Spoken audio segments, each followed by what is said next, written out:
Bonsoir Koumba. Le Monde consacre une série sur l'éducation en Afrique. Oui, et je dois dire que c'est passionnant. 12 pays africains ont été passés au crible, de l'Éthiopie au Sénégal, pour répondre à cette question: comment va l'éducation en Afrique? On peut dire c'est pas mal, mais le continent peut mieux faire. Alors on va commencer par ce qui marche. Déjà, ce constat: de plus en plus d'enfants vont à l'école. En 2015, 80% des enfants africains étaient scolarisés en primaire. Ils étaient 64% en 2000. C'est une belle progression également dans le secondaire, puisque 4 enfants sur 10 y vont.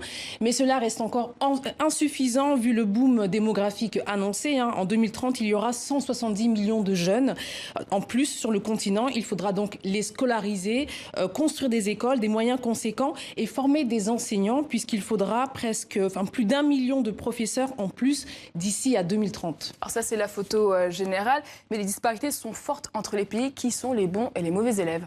Alors cela dépend des critères étudiés. Par exemple, pour la lecture, on voit bien que les différences sont effectivement énormes. Au Niger, seuls 8% des enfants qui sortent du primaire maîtrisent la lecture. Ils sont 5 fois plus au Cameroun et 7 fois plus au Sénégal. En plus, il y a également des pays qui ont fait des choix radicaux, comme l'Éthiopie, qui consacre 27% de son budget à l'éducation.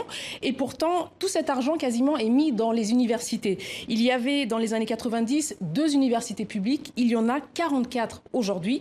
C'est bien, mais quand on y regarde de plus près, on se rend compte que la qualité de l'enseignement n'a pas vraiment suivi. Et puis surtout, très peu d'argent a été investi dans le primaire, où les besoins restent quand même très importants. Alors parmi les difficultés dans l'enseignement, il y a les classes aussi très surchargées. L'un de vos reporters a rencontré un professeur au Burkina Faso, Maxime Sou. Il a 132 élèves. 132 élèves et pourtant un taux de réussite de 100%. Maxime Sou, qui enseigne à Bobo Dioulasso, a réussi 4 fois en 20 ans à faire passer tous ses élèves en 6e. Notre journaliste Morgane Lecam lui a demandé son secret. Il n'y en a pas vraiment. C'est de l'autorité, également beaucoup de dialogue avec ses élèves, qu'il considère un peu comme ses enfants. Il leur impose 2 devoirs par jour, fait du soutien scolaire, et cela dure depuis maintenant 20 ans. À découvrir également des initiatives intéressantes dans plusieurs pays. Oui, par exemple, l'université panafricaine. L'idée est de former les futurs cadres de l'Union africaine, l'élite africaine.